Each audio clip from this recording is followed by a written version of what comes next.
হাতিল বাংলাদেশের ফার্নিচার ইন্ডাস্ট্রিতে branded furniture প্রস্তুতকারক হিসেবে শীর্ষ অবস্থানে থাকা একটি প্রতিষ্ঠান। দেশের মোট ফার্নিচার মার্কেট, যা এখনও ট্র্যাডিশনাল ফার্নিচার প্রস্তুতকারকদের দখলে, সেখানে বিগত ৩ যুগ ধরে ব্র্যান্ডেড ফার্নিচার মার্কেটের লিডিং পজিশন ধরে রাখতে সক্ষম হয়েছে হাতিল। দরজা প্রস্তুতকারক হিসেবে ছোট একটি দোকান থেকে যাত্রা শুরু করে বর্তমানে বাংলাদেশে হাতিলের ২টি অত্যাধুনিক ফ্যাক্টরি এবং ৭০টির অধিক বিক্রয় কেন্দ্র রয়েছে। অত্যাধুনিক স্বয়ংক্রিয় মেশিনারিজের ব্যবহারের মাধ্যমে প্রোডাক্ট ম্যানুফ্যাকচারের পাশাপাশি কোয়ালিটি মেইনটেইন, ফার্নিচারের ডিজাইন এবং কাস্টমার স্যাটিসফ্যাকশনের দিকেও বিশেষ নজর দিচ্ছে হাতিল। এছাড়া সময়ে সময়ে বিভিন্ন ইনোভেটিভ টেকনোলজি অ্যাডপ্ট করে নেওয়ার মাধ্যমে হাতিল বাংলাদেশের ফার্নিচার ইন্ডাস্ট্রির চেঞ্জ মেকার হিসেবে বেঞ্চমার্ক সেট করতে সক্ষম হয়েছে। আমাদের আজকের ভিডিওতে আপনাদের জানাবো হাতিলের যাত্রা এবং আদতে কিভাবে হাতিল বাংলাদেশের ফার্নিচার ইন্ডাস্ট্রিকে পরিবর্তন করেছে।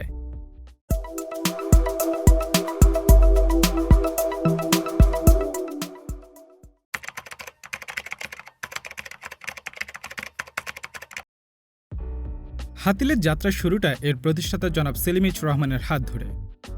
তার জন্ম ১৯৬৬ সালে ঢাকার গ্যান্ডেরিয়াতে।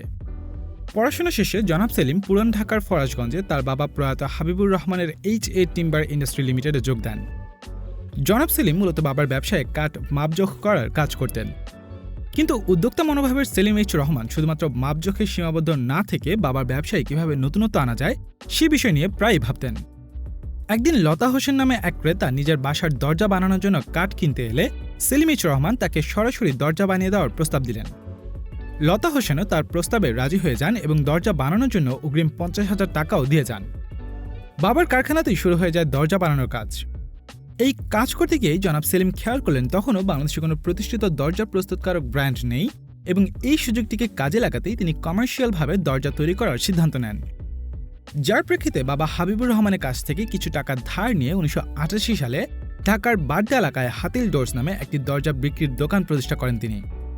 দোকানটি প্রতিষ্ঠার অল্প সময়ের মধ্যেই হাতিলের দরজার চাহিদা বাড়তে শুরু করলে মিরপুরের কাজীপাড়ায় আরও একটি বিক্রয় কেন্দ্র প্রতিষ্ঠা করা হয়।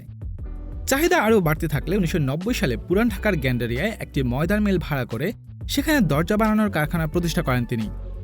সে সময় হাতিলের দরজার মান দেখে ক্রেতাদের কেউ কেউ তাদের দরজার পাশাপাশি কাঠের অন্যান্য আসবাবপত্র তৈরির উপদেশ দিলে দরজার পাশাপাশি সেগুন কাঠের খাট ও ডাইনিং টেবিলে বিক্রি করতে শুরু করে হাতিল। পরবর্তীতে ১৯৯৩ সালে কুড়িলে ৫,০০০ বর্গফুটের একটি কারখানাতে হাতিল ব্র্যান্ডের কাঠের আসবাবপত্র ম্যানুফ্যাকচার শুরু হয়। হাতিলের অগ্রযাত্রার শুরুটা মূলত সেখান থেকেই। যাত্রার শুরু থেকেই হাতিল উন্নত প্রযুক্তি ব্যবহারের দিকে ফোকাস করেছে। ২০০২ সালে প্রতিষ্ঠানটি বাংলাদেশে প্রথম লেকার ফিনিশ নিয়ে আসে। নতুন এই ফিনিশিং কাস্টমাররা বেশ পছন্দ করলে হাতিলের ফার্নিচারের চাহিদাও দিন দিন বাড়তে থাকে। যার পরিপ্রেক্ষিতে ২০০৩ সালে পুরান ঢাকার শ্যামপুরে হাতিলের আরেকটি কারখানা স্থাপন করা হয়। কিন্তু এর পরেও ক্রেতাদের বাড়তি চাহিদার সাথে পাল্লা দিতে না পেরে ফরাজগঞ্জ ও তার আশেপাশের এলাকায় আরও বেশ কয়েকটি শেড ভাড়া করে সেগুলোতে কারখানা তৈরি করা হয়। শুরু থেকেই হাতিল তাদের পণ্যের মানের প্রতি বেশ সচেষ্ট। এর পাশাপাশি কন্টেম্পোরারি ফার্নিচার ডিজাইন তৈরি ও প্রসারের জন্য ২০০৪ সালে দেশে প্রথমবারের মতো হাতিল ফার্নিচার কম্পিটিশনের আয়োজন করে, যেখানে বিভিন্ন ইঞ্জিনিয়ারিং ইউনিভার্সিটি ও ফাইন আর্টস ইনস্টিটিউটের শিক্ষার্থীদের পাশাপাশি ইন্টেরিয়র ডিজাইনার সহ বিভিন্ন পেশাজীবীরা অংশগ্রহণ করে।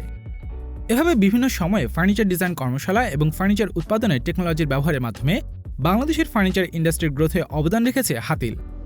ততদিনে ব্র্যান্ড হিসেবে হাতিল বেশ জনপ্রিয় হয়ে উঠলে ছড়িয়ে ছিটিয়ে থাকা হাতিলের কারখানাগুলো একত্রিত করতে সাভারের জিরানীতে ১২ বিঘা জমিতে কারখানা নির্মাণের কাজ শুরু হয়। ২০০৮ সাল নাগাদ সাভারের জিরানীতে হাতিলের নতুন কারখানাটি তৈরি হয়ে গেলে পরবর্তী যাত্রা সেখান থেকে শুরু করে হাতিল।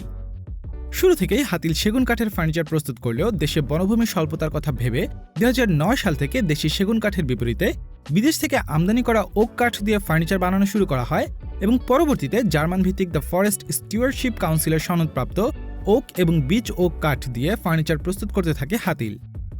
বর্তমানে FSC সনদপ্রাপ্ত কাঠের পাশাপাশি বিভিন্ন ধরনের বোর্ড ও ইস্পাত ব্যবহার করে ফার্নিচার প্রস্তুত করছে কোম্পানিটি। যার পরিপ্রেক্ষিতে হাতিলের কারখানাটিও FSC সনদ পেতে সক্ষম হয়েছে। ২০১০ সালে কোম্পানিটি ফার্নিচারের ডিজাইনের জন্য ৩ জন ব্রিটিশ ডিজাইনারকে হায়ার করে। তাদের সহযোগিতায় হাতিলের কর্মীরা ফার্নিচারের বিভিন্ন নিত্য নতুন ডিজাইন প্রস্তুত করে, যেগুলোর চাহিদা পরীক্ষা করার জন্য ঢাকা আন্তর্জাতিক বাণিজ্য মেলায় প্রদর্শন করা হলে ক্রেতাদের কাছ থেকে বেশ ভালো সাড়া পাওয়া যায়। ফলে এই ডিজাইনগুলোর উপর ভিত্তি করেই নতুন ফার্নিচার উৎপাদন করতে শুরু করে হাতিল। ২০১৩ সালে প্রতিষ্ঠানটি গ্রিন অপারেশন অ্যাওয়ার্ড জেতার পাশাপাশি অস্ট্রেলিয়ায় হাতিলের প্রথম বিদেশি বিক্রয় কেন্দ্র প্রতিষ্ঠা করে। একই বছর যুক্তরাষ্ট্রভিত্তিক ফার্নিচার ব্র্যান্ড পল রবার্টের সাথে চুক্তির মাধ্যমে মধ্যপ্রাচ্য নিজেদের ফার্নিচার রপ্তানি করতে শুরু করে হাতিল। পরবর্তী বছর 2014 সালে কানাডায় হাতিলের আরও একটি বিক্রয় কেন্দ্র প্রতিষ্ঠা করা হয়। 2016 সালে ভুটান এবং 2017 সালে নেপালেরও বাজারে প্রবেশ করে হাতিল। 2017 সালে পার্শ্ববর্তী দেশ ভারতেও ফ্র্যাঞ্চাইজি মডেলে ব্র্যান্ড হিসেবে যাত্রা শুরু করে প্রতিষ্ঠানটি।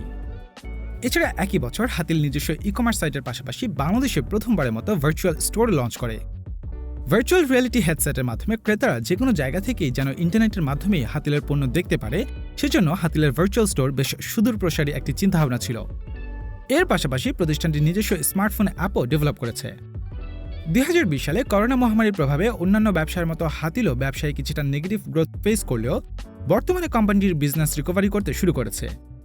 বাংলাদেশে বর্তমানে প্রতিষ্ঠানটি 70টিরও অধিক শোরুম সহ ভারতের ধানবাদে সদ্য প্রতিষ্ঠিত দ্বিতীয় শোরুম সহ মোট 27টি, নেপালে 2টি এবং ভুটানে একটি ফ্র্যাঞ্চাইজি রয়েছে।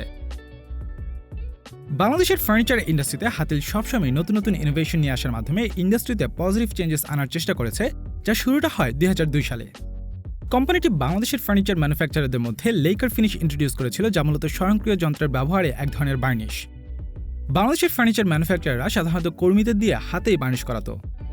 ইনফ্যাক্ট এখনও ট্র্যাডিশনাল ফার্নিচার ম্যানুফ্যাকচারাররা ম্যানুয়ালি বার্নিশের কাজ করে থাকে, যা কর্মীদের স্বাস্থ্যের জন্য যেমন ক্ষতিকর, তেমনি বার্নিশে অসামঞ্জস্যতা ও অপচয় বাড়িয়ে দেয়।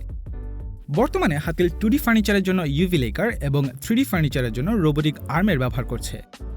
এছাড়া নিজেদের তৈরি ফার্নিচারের বেস্ট কোয়ালিটি এনশিওর করতে 2007 সাল থেকে Hatil Japanese quality management philosophy kaizen follow করতে থাকে। বাংলাদেশের কাস্টমাররা একটা সময় বিভিন্ন ভারী অলংকরণের ফার্নিচার কিনতেই বেশি প্রিফার করত, কিন্তু যুগের পরিবর্তনের সাথে মানুষের রুচিরও পরিবর্তন এসেছে। মানুষের রুচির পরিবর্তনকে লক্ষ্য করে হাতিল দেশে ফার্নিচার ডিজাইন প্রতিযোগিতারও আয়োজন করেছিল। কাস্টমারদের পরিবর্তনশীল রুচি অনুযায়ী ফার্নিচার ডিজাইন করতে হাতিল বিদেশ থেকে অভিজ্ঞ ডিজাইনার হায়ার করে পণ্যের কোয়ালিটিফুল ডিজাইন এনশিওর করেছে। বর্তমানে কাস্টমারদের মিনিমাল ডিজাইন প্রেফারেন্স থেকে নানা ধরনের মডার্ন ও ফ্যাশনেবল ডিজাইনের ফার্নিচার পছন্দ করছে। এই বিষয়টি লক্ষ্য করেই বাংলাদেশের শীর্ষ ফার্নিচার ব্র্যান্ড হাতিল উডবোর্ডের ফার্নিচার থেকে শুরু করে মডার্ন ও মডুলার ডিজাইনের ফার্নিচারও ম্যানুফ্যাকচার এবং সেল করছে।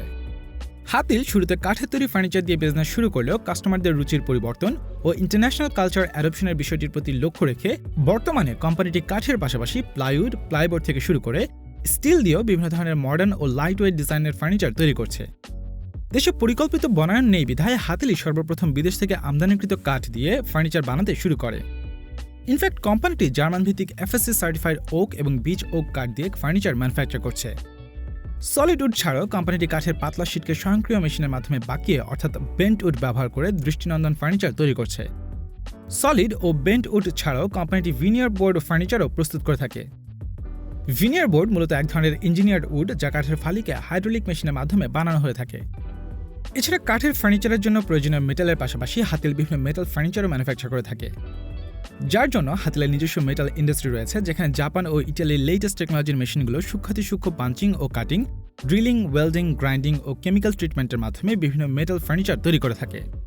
আবার ফার্নিচারের জন্য প্রয়োজনীয় ফোমও হাতিল নিজেই ম্যানুফ্যাকচার করে থাকে।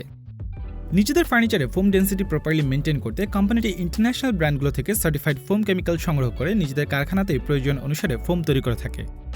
এছাড়া হাতিলের নিজস্ব e-commerce, virtual store, interior designing team ও নিজস্ব ডেলিভারি সার্ভিস হাতিলকে স্ট্রং ব্র্যান্ড রেকগনিশন এনে দেওয়ার পাশাপাশি বাংলাদেশের ফার্নিচার ইন্ডাস্ট্রির গেম চেঞ্জার হিসেবেও তুলে ধরেছে, যার প্রেক্ষিতে দেশের ফার্নিচার ইন্ডাস্ট্রির 65% ট্র্যাডিশনাল ফার্নিচার ম্যানুফ্যাকচারারদের অধীনে থাকলেও ব্র্যান্ডেড ফার্নিচার ম্যানুফ্যাকচারারদের ক্ষেত্রে 10% মার্কেট শেয়ার নিয়ে দেশীয় brand Hatil furniture market lead করছে।